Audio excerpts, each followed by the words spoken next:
इस समय मालदीव को बाइकआउट करने की चर्चा चल रही है सोशल मीडिया पे। बहुत सारे लोग कह रहे हैं कि मालदीव नहीं जाएंगे, अब भविष्य में नहीं जाएंगे। बहुत सारे लोगों ने तो मालदीव जाने का टिकट भी कैंसिल करा दिया है। एक अनुमान के अनुसार 10 लाख भारतीयों ने मालदीव जाने का अपना जो टिकट था उसको कैंसिल कर दिया, अपनी होटल की बुकिंग कैंसिल कर दिया। लेकिन मैं अभी देख रहा था बहुत सारे ऐसे लोग जो मालदीव जा चुके हैं, आज भी उनकी फोटो फेसबुक पे है, ट्विटर पे है, उनके इंस्टा पे है। तो मैं इसलिए रिक्वेस्ट कर रहा हूं, अगर आप बाइकआउट मालदीव कर रहे हैं तो अपनी पुरानी फोटो अपने ट्विटर से, फेसबुक से, इंस्टाग्राम से हटा दीजिए। दूसरी बात ये जो मालदीव है इसका इतिहास तो समझिए। हमारे देश में राजा राज चोल हुए थे, दक्षिण भारत के राजा थे, बहुत ही प्रतापी राजा थे। 29 साल तक उन्होंने राज किया था। राजा राज चोल ने 29 साल राज किया। 9 लाख की क्षमता वाली उनके पास सेना थी। उनके जो सैनिकों की संख्या थी 9 लाख थी। उनके पास जहाजी बेड़े थे और जब वो चलते थे समुद्र में तो आगे कितनी दूर पे जमीन मिलेगी, कितनी दूर के बाद फिर धरती मिलेगी, उसको टेस्ट करने के लिए उनके पास बहुत बढ़िया एक साधन था।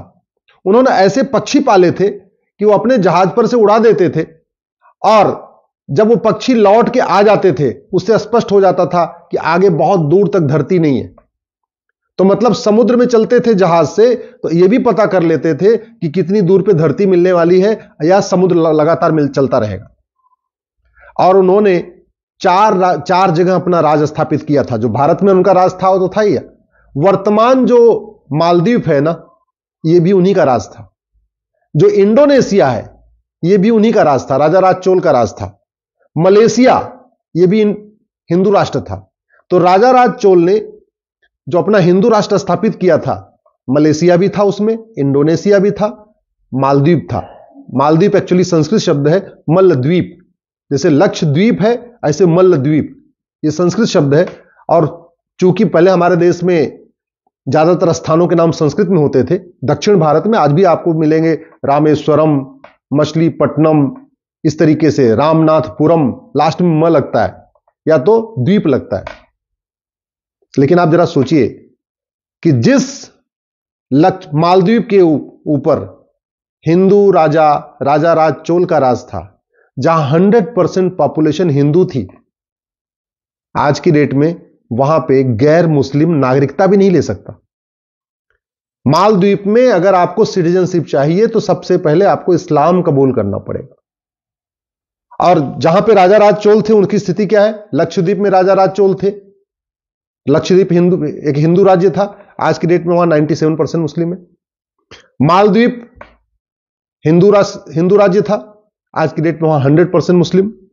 मलेशिया हिंदू राज्य था, आज की डेट में 70% मुस्लिम। इंडोनेशिया हिंदू राष्ट्र था, आज की डेट में वहां 90% मुस्लिम। ये तो हो गए मुस्लिम। और जो हिंदू राष्ट्र था वहां हिंदुओं की संख्या, लक्षद्वीप हिंदू राज्य, आज की डेट में वहां हिंदू केवल 2%। मालदीव हिंदू राज्य, हिंदू 0, एक भी नहीं, क्योंकि नागरिकता ही नहीं मिलेगी ना। मलेशिया हिंदू राज्य, हिंदू 1%। इंडोनेशिया हिंदू राज्य, हिंदू केवल 2%। आप खुद सोच सकते हैं कि इतने जल्दी पूरी की पूरी डेमोग्राफी बदल चुकी है। यह मैंने मलेशिया, इंडोनेशिया, मालदीव, लक्षद्वीप का इतिहास इसलिए बताया कि एक समय में ये हिंदू राज्य थे और ये चारों के चारों राजा राज चोल, जो चोल डायनेस्टी है, जो चोल साम्राज्य था, उसके अंतर्गत आते थे। राजा राज चोल बहुत ही प्रतापी थे। बहुत उन्होंने कुएं बनवाए, स्कूल बनवाए, कॉलेज बनवाए, बहुत धर्मशालाएं बनवाई। लेकिन कुछ तो उनसे भूल हो गई, जो बाद में हिंदू राज्य पूरी तरीके से डेमोग्राफी बदल गई और कन्वर्ट हो गए। आज हम अफगानिस्तान से गायब हो गए, पाकिस्तान से गायब हो गए, बांग्लादेश से गायब हो गए, इंडोनेशिया से गायब हो गए, मलेशिया से गायब हो गए, मालदीव से गायब हो गए। जो दुनिया में बाकी गायब हुए भारत में 9 राज्यों से खत्म हो चुके हैं। डिस्ट्रिक्ट वाइज 200 जिलों से खत्म हो चुके हैं। याद रखिए, भारत में कुल 750 जिले हैं, उसमें से 200 जिलों की डेमोग्राफी बदल चुकी है। तहसील के हिसाब से हम 900 तहसीलों से गायब हो चुके हैं। टोटल 900 तहसीलों की डेमोग्राफी बदल चुकी है। तो 9 राज्यों की डेमोग्राफी बदल चुकी है, 200 जिलों की डेमोग्राफी बदल चुकी है, 900 तहसीलों की डेमोग्राफी बदल चुकी है। हमारी 300 तहसीलें तो बॉर्डर पे है, याद रखिएगा। टोटल 900 तहसीलों की डेमोग्राफी बदली है, जिसमें से लगभग 300 तहसीलें बॉर्डर पे आती हैं, उनकी पूरी पूरी डेमोग्राफी बदल चुकी है। यानी जो भारत का जो बॉर्डर है उसकी डेमोग्राफी पूरी बदल चुकी है। ये सोचना पड़ेगा इसका तरीका क्या है। क्या गांधीवाद की बात करने से, अंबेडकरवाद की बात करने से, समाजवाद की बात करने से भारत की डेमोग्राफी बच पाएगी क्या? क्या तू मैं करने से, नूरा कुश्ती करने से, बतौलेबाजी करने से, टीवी पे डिबेट करने से भारत की डेमोग्राफी बच पाएगी क्या? जानते हैं भारत की डेमोग्राफी को जो सबसे बड़ा खतरा है वो जनसंख्या विस्फोट से है। 86,000 बच्चे रोज पैदा हो रहे हैं। 2023 में 3.25 करोड़ बच्चे पैदा हुए हैं। इसमें से 1 करोड़ से ज्यादा बच्चे अवांछित हैं। अवांछित का मतलब या तो वो तीसरी संतान है, या चौथी संतान है, या 5वीं औलाद है, या 6वीं औलाद है, या 8वीं औलाद है, या 12वीं औलाद है, या 16वीं औलाद है। जरूरत क्या है? वास्तव में अगर हम भारत की डेमोग्राफी बचाना चाहते हैं, भारत की डेमोग्राफी जो इतनी बदल गई वो तो बदल गई, लेकिन कम से कम आगे ना बदले, उसको रोकना चाहते हैं तो तत्काल जनसंख्या नियंत्रण कानून बनाना पड़ेगा। 3.25 करोड़ में से 1/3 यानी 1 करोड़ से ज्यादा बच्चे अवांछित हैं। अब उनकी भोजन की व्यवस्था, उनके कपड़े की व्यवस्था, उनके मकान की व्यवस्था, उनके लिए हॉस्पिटल की व्यवस्था, ये सारा बर्डन किसके ऊपर आएगा? टैक्स पेयर के ऊपर आएगा। जो इनकम टैक्स देते हैं, टीडीएस देते हैं, वैट देते हैं, जीएसटी देते हैं, सारा का सारा खर्चा उन्हीं के पास आए, उन्हीं के ऊपर आने वाला है, सारा बर्डन उन्हीं के ऊपर आने वाला है। दूसरा जो डेमोग्राफी हमारी बदल रही है वो है घुसपैठ के कारण। 2017 में मैंने पीएल फाइल किया था, उस समय 5 करोड़ घुसपैठिए थे। अभी 2024 में ये 5.5 करोड़ हो चुके हैं। ऑस्ट्रेलिया की जनसंख्या 2 करोड़ है और हमारे देश में 5.5 करोड़ घुसपैठिए रहते हैं, यानी लगभग ऑस्ट्रेलिया के 3 गुना भारत में घुसपैठिए रहते हैं। कनाडा की जनसंख्या 4 करोड़ है और भारत में 5.5 करोड़ घुसपैठिए रहते हैं। और ये क्यों रहते हैं? ये घुसपैठिए अमेरिका तो नहीं जाते, चीन तो नहीं जाते, बाकी छोड़ो, दुबई नहीं जाते घुसपैठिए, अरब नहीं जाते। ये घुसपैठिए भारत ही क्यों आते हैं? पाकिस्तान भी नहीं जाते, अफगानिस्तान नहीं जाते, लंका नहीं जाते, भूटान नहीं जाते, भारत ही क्यों आते हैं? केवल प्लान्ड वे में घुसपैठियों को यहां बसाया जा रहा है डेमोग्राफी बदलने के लिए। और घुसपैठिए इसलिए आ रहे हैं क्योंकि घुसपैठियों की 100% प्रॉपर्टी जब्त करने, घुसपैठियों की नागरिकता खत्म करने, घुसपैठियों को 10 से 20 साल सजा देने के लिए हमारे पास कानून नहीं है।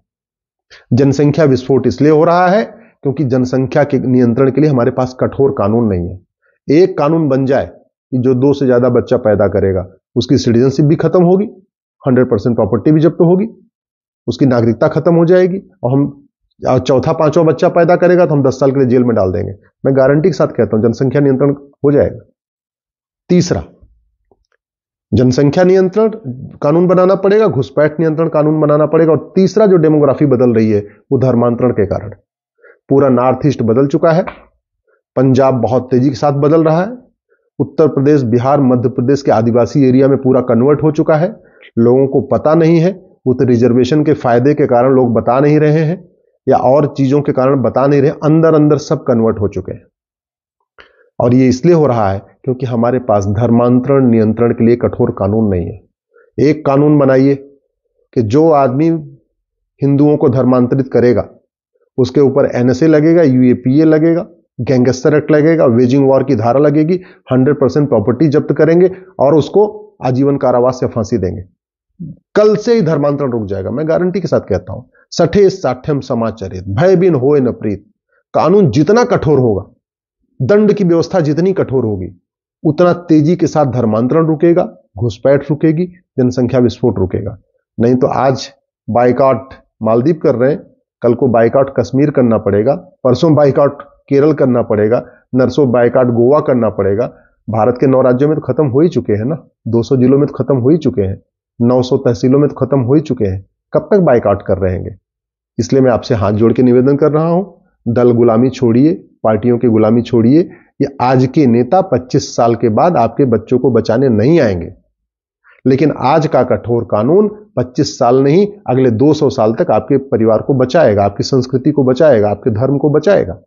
इसलिए जनसंख्या नियंत्रण कानून, धर्मांतरण नियंत्रण कानून, घुसपैठ नियंत्रण कानून की मांग करिए, समान शिक्षा और समान नागरिक संहिता लागू करने की मांग करिए।